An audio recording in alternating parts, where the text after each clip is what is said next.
Hi guys, welcome back to the channel. Today I'm making Jack Skellington because, you know, it's Halloween, so make something Halloweeny. I'm going to start off by making the base. This is clearly how not to make the base. I tried to cheap out a little bit and use some air dry clay as my base. It turned out terrible. It cracked and broke and just took a whole day of not worth it. So just use polymer clay like I did. At the back of the clock base is epoxy sculpt, but everything else will be super sculpey polymer clay or Cos Clay. So we're just going to start off with the crypt or graveyard. Yeah, it's a graveyard. A crypt is a building. We're going to start off with the graveyard. Just build in some like little bricks to go around the edge that will hold my fence thing that I build later. Ugh, I'm going to stop talking now. You just enjoy watching for a minute.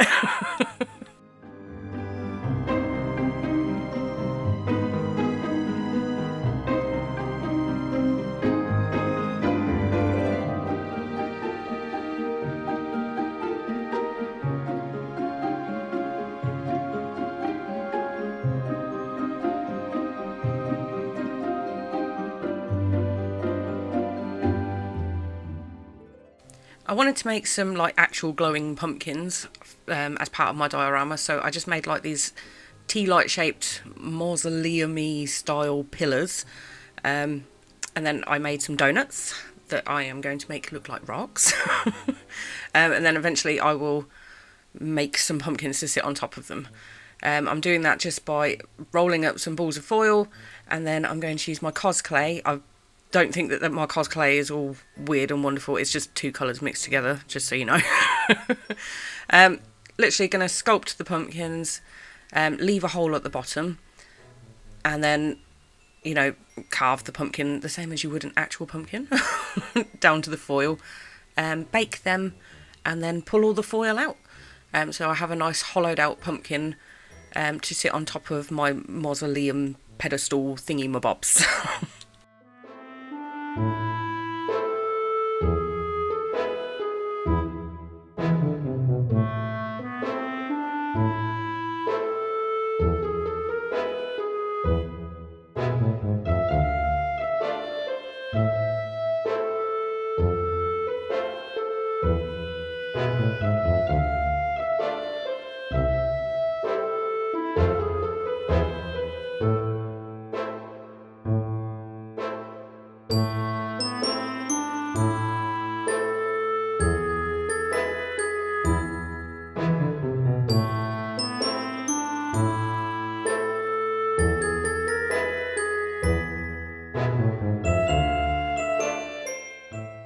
Now that my pumpkins are fully baked, I'm going to spend a lot longer pulling the foil out than you're going to get to see. This actually was quite difficult. Spent quite a while doing it. But yeah, it takes a while, but it's worth doing. Once the pumpkin's fully hollowed out, if you pop it over like a little tea light like I'm doing now, it looks so cool.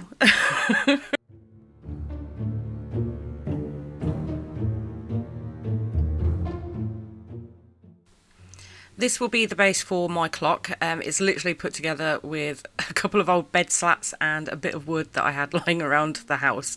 So it's nothing fancy, so you don't need to make anything fancy. It's literally just held together with nails, wood glue and hope.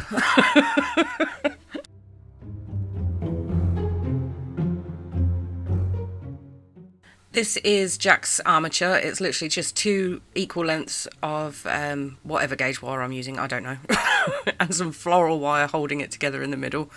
Yeah, then I bulked it out with a very small amount of tin foil because Jack's really, really skinny, and then moved on to my polymer clay.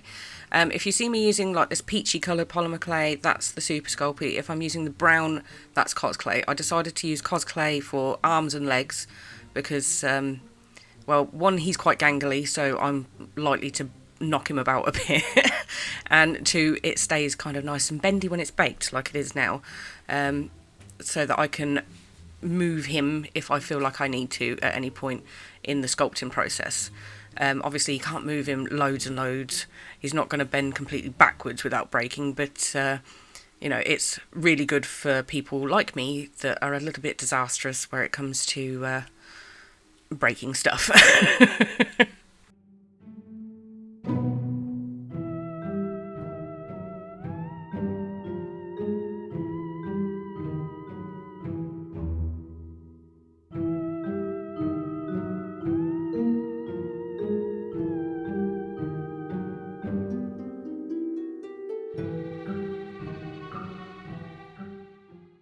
I wanted Jack to look like he was wearing an actual suit made of fabric, so I put all of like these little wormy bits of clay everywhere where I thought the suit might pull or be bending, just to recreate that kind of fabricy look. And if you're not sure about where a suit might bend, get somebody to put a suit jacket on and have a look at where all the creases are. I didn't do that, which is why I think some of my creases look out of place. So I should take my own advice and maybe look at some reference pictures at least.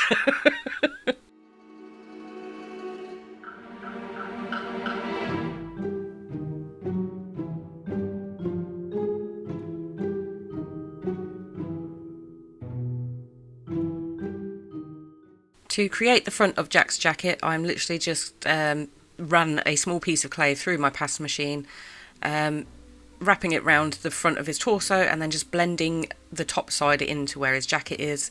It leaves like a nice finished line of where the bottom of the jacket is.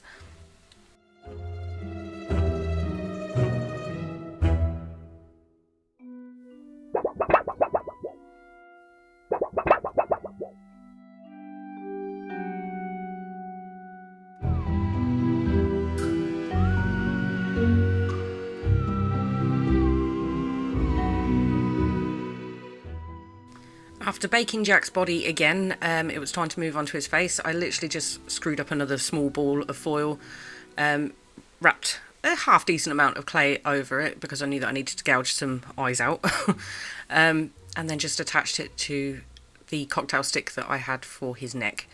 Then it was just moving on to sculpting his face. I actually found his face a little bit more difficult than I thought I would. It's not, I don't know, when you look at pictures of Jack, you just think, oh, it's a big spherical head. You just need to make a circle.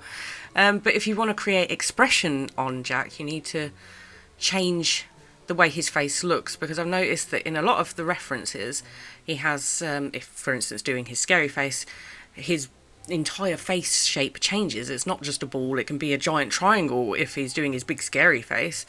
So yeah, I had to play about with my clay a little bit just to figure out what sort of shape face he needed for the expression that I wanted to give him.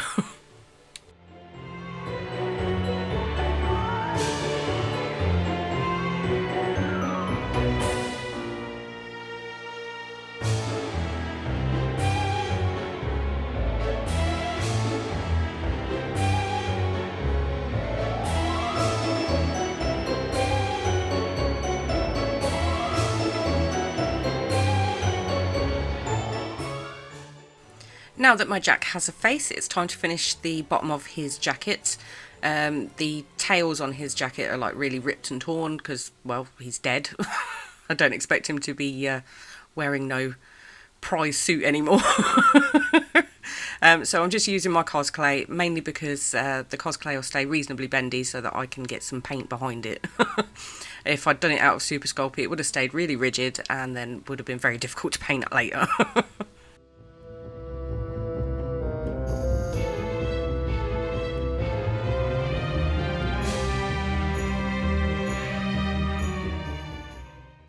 While I sculpt Jack's hands, I just wanted to do a couple of shout outs. I wanted to do first the shout outs for my video last time, the little witch cottage out of the shot glass. It had runes all over the base and I put out in a competition, you know, the people could decode it if they could find the code that I left in the video. So these guys here all managed to decode it, so congratulations, thank you guys for, you know, participating in my video. It meant a lot to me actually.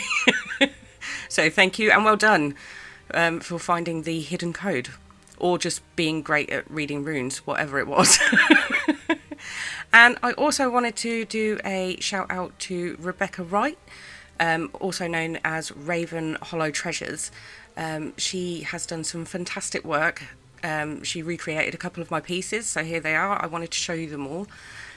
If you guys ever create something that, you know, or recreate something that I've made, then please do tag me in it. Share it to me on like Facebook, Instagram, TikTok, wherever you can find me. Because I do love to see your work, and I'm more than happy to share it if you want me to share it.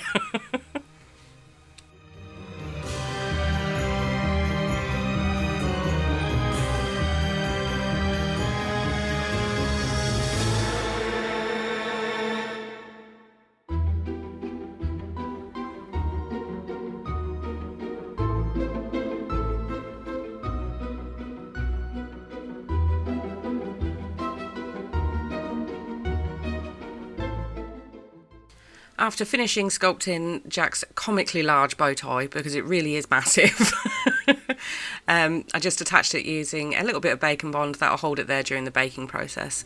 Then I moved on to making Zero. To make Zero, I literally just created the general shape out of tin foil. We'll be taking that out later because he's a sheet, so he doesn't need a body. And then I used my Cos Clay, because that's just the better clay again, it will stay bendy, to make the sheet. I'm using this cocktail stick here as the support for Zero's head, but other than that, he's actually quite a nice easy sculpt to make. Also, you might notice that I have some cracking bruising going on my hands. Don't worry, nothing happened. I literally just had a trip to hospital, and of course they like to jab you with all sorts of needles. And they've left me with some nice bruises, so don't worry.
Zero's ears need to be like all wibbly wobbly and flappy.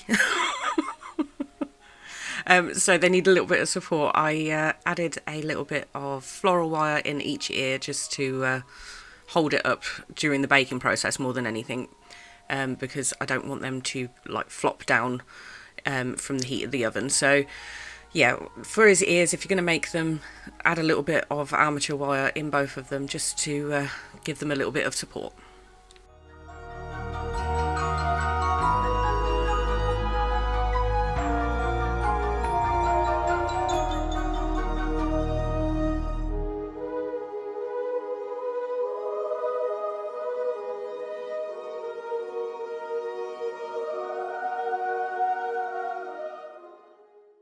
Just want to take a moment to appreciate how heckin' cute this tiny little nose is, and also I just wanted to say a big thank you to my 7-year-old daughter that made it for me. She's very, very proud of herself that she managed to make such a tiny little pumpkin face to go on one of my sculptures. So just want to say thank you very much, Serenity, for making something so small. Mummy would have actually struggled. I don't know how she does it. Those tiny little fingers are very, very useful.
After adding my wibbly wobbly fence, I feel like this is a theme now. Tim Burton creates everything, it's wibbly wobbly.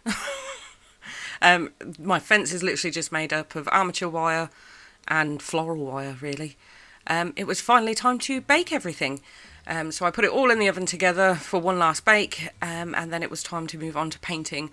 I'm using my usual arteza paints and pebeo, however it is pronounced, them paints. I started off with a basic black for everything that needed to be black. I didn't do base coats for Zero and Skellington Jack, because if I'd done base coats and not filmed it, then I've pretty much just painted them, really, haven't I, because they're black and white. So yeah, I first started off with my graveyard. I gave everything a grey dry brush, which you can't see, it just looks like I'm painting black on black, but I do progressively get lighter on my grayscale.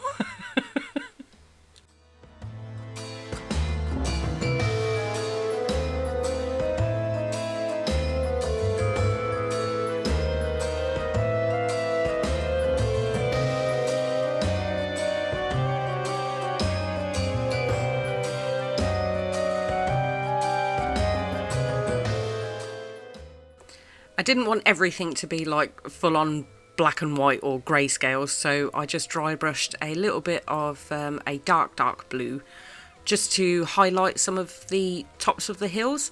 Then I moved on to painting my clock. I wanted to put Oogie Boogie in there somewhere, because obviously Oogie Boogie is one of the main characters, so I needed to put him in somewhere. So I decided to put him on the clock face. The problem that I have with it now is that when I put the clock on, or the actual clock face on, he kind of looks like he's got a very strange nose.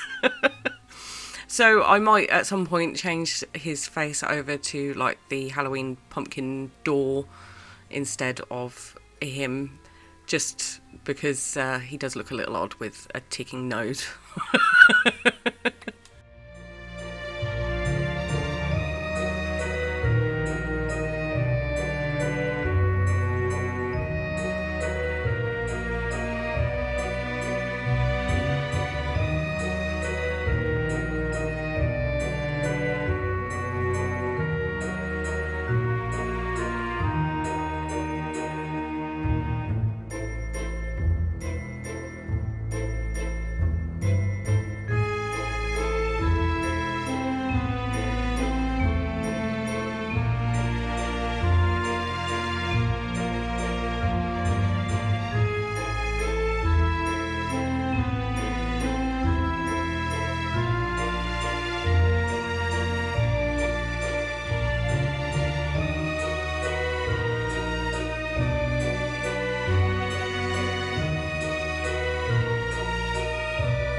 After having a look at some reference photos, I kind of decided that Jack shouldn't be brilliant white. So I made like this off yellow white bone colour myself, just by mixing some yellow ochre, I think it was, and just pure white. And I think that works better than just having pure white.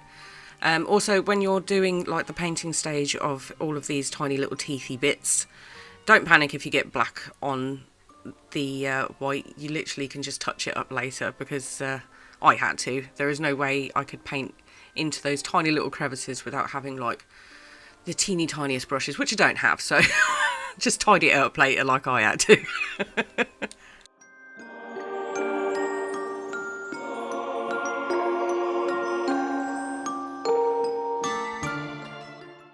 So I'd just like to point out that the gloriousness that is editing, you get to see the very short version of the stripes.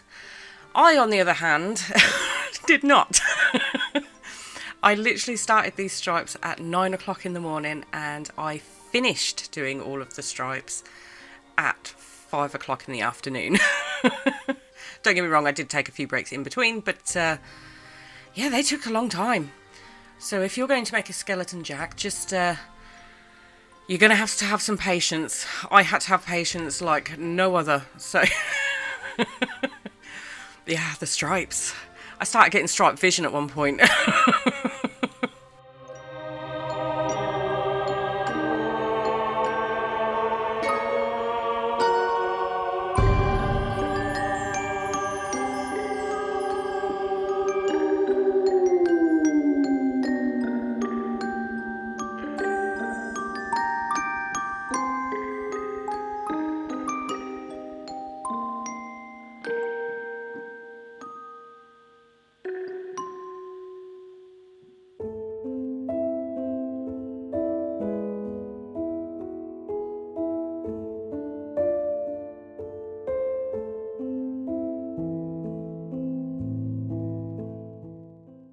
After putting the clock together, I did notice that the second hand kept catching on Jack's foot whenever he was sat on top of the clock, so I did have to chop it down a little bit, just so that the clock was actually functional.